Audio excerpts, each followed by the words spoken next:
Welcome to the Real News Network. I'm Jessica Devereaux in Baltimore. A renewed surge of violence between Israelis and Palestinians is reaching a boiling point. What seemed to set off this series of lethal attacks began on October 1st when an Israeli couple was shot and killed in the West Bank.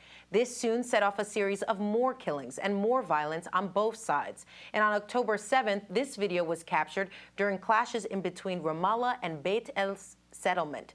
You can see Israeli plainclothes undercover officers apparently shooting an unarmed Palestinian youth in the leg at point-blank range, while other undercover officers hold him down. Now Jerusalem's mayor is urging Israelis to carry firearms at all times.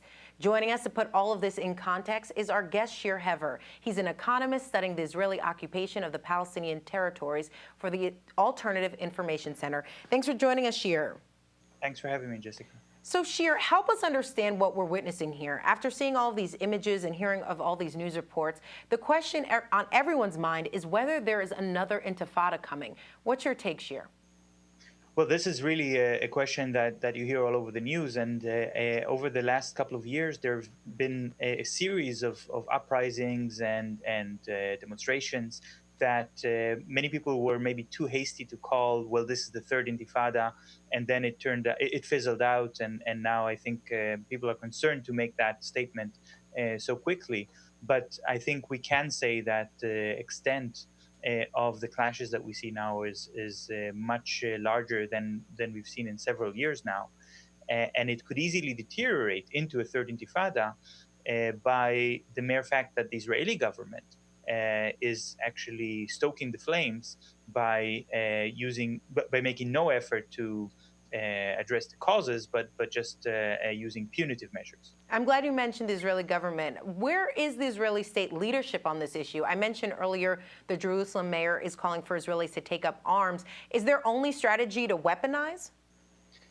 Yes, there was a press conference just the other day of the Prime Minister and the Minister of Defense. All they had to say to the public is that they're going to use more arrests, more house demolitions, more shootings in order to attack Palestinians, to try to discourage them.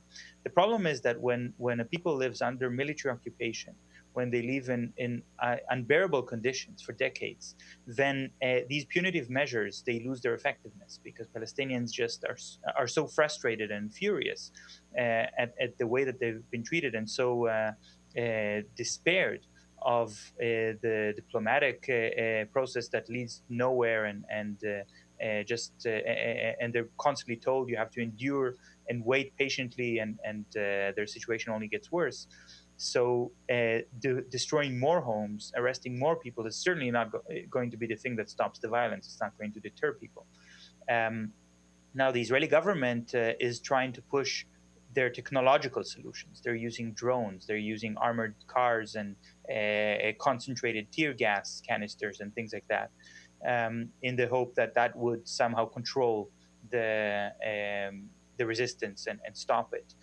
The mayor, when he's actually the second mayor in Israel to make that call, calls on civilians to join in the fray by taking up arms. This is something that, in a way, shows the desperation of the Israeli authorities. They have no answer really, and their only solution is to use violence, with the hopes that somehow Palestinians will be cowed into submission. And let's be honest, when he says calling for civilians to take up arms, he's not talking about the Palestinians, I'm assuming. Let's get a sense of what the open carry laws are in Israel, Shir. Could a Palestinian Israeli, for example, take up arms just as the mayor of Jerusalem is calling for? What are the laws on the books? Yeah, well, unlike the United States, Israel has very strict weapon carrying laws. You have to have a license, and the license actually costs more money than the firearm itself usually. So that means people would only go to the trouble to get the license if they're very committed to carrying open their weapons. It's not that they leave their weapons at home usually. The Ministry of the Interior, the Ministry of Public Security can decide who will get a license and who will not. And there are criteria which are based on prior military service. And of course, people who live in the colonies are very likely to get their license approved. And that, in a very subtle way, just marginalizes non-Jews, and because usually they don't go to the army. So it is possible for some Palestinians to have a license to carry a weapon, but that's quite rare. And the mayor, of course, was referring to the Jewish residents of Jerusalem. And when he took up an assault rifle and went to a walk in a Palestinian neighborhood inside Jerusalem, he was actually making a sort of statement that this is a war between people, an ethnic war, if you will. And as the mayor of Jerusalem, he actually only considers himself to be the mayor of the Jewish residents of Jerusalem, and the Palestinians he considers to be his enemies. All right, Shir, let's turn the corner and talk about solutions. Let's say you were there in Netanyahu's ear and providing some guidance here, or even the mayor of Jerusalem. What should people be focusing on if they really want to quell this violence and the frustration of the Palestinian people? What needs to happen? This is a question that's very easy to answer, but also very hard to answer, because the easy answer would be, well, the demands of the Palestinians are just to be free and equal. What can be simpler than that? They don't want to live under occupation. They want to have political rights and freedom to move wherever they want, like any other person.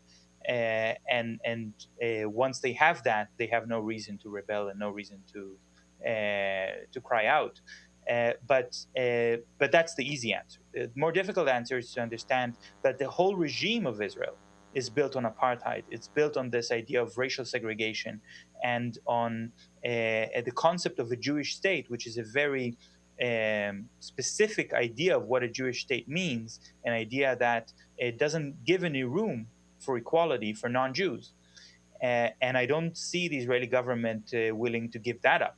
I think what we see now is a very dangerous kind of test, because the Israeli government is putting together the cutting edge of technology of repression, the most sophisticated security cameras. In fact, the old city of Jerusalem, where a lot of this violence is now happening, is maybe the most security monitored area in the world. It's like a maximum security prison, basically, with cameras on every corner. And police and they're not quite able to stop the violence. They're not able to control it. And so if that technology wins, if it's possible to use technological means to repress people completely like prisoners, that would be a very bad omen for the rest of the human race, because that is the kind of technology that Israel exports all over the world. However, if Palestinians are able to continue their resistance despite all this sophisticated technology, this is a big failing grade for the Israeli military technology. It would affect Israel's arms exports. It would affect the whole model of the Israeli government, that they can somehow manage the conflict without actually making political compromise. And so this is a very serious test that we're seeing now. But of course, I'm personally hoping for a third kind of a solution to this sort of test.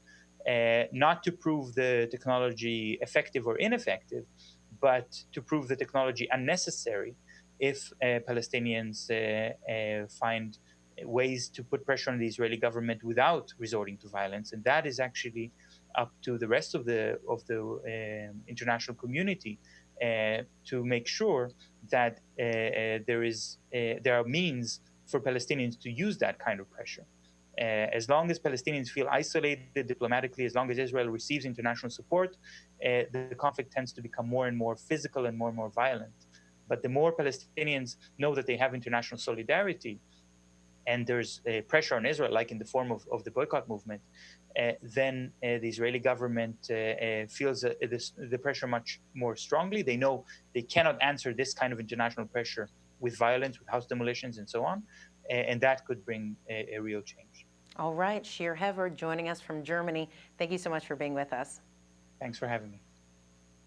And thank you for joining us on the Real News Network.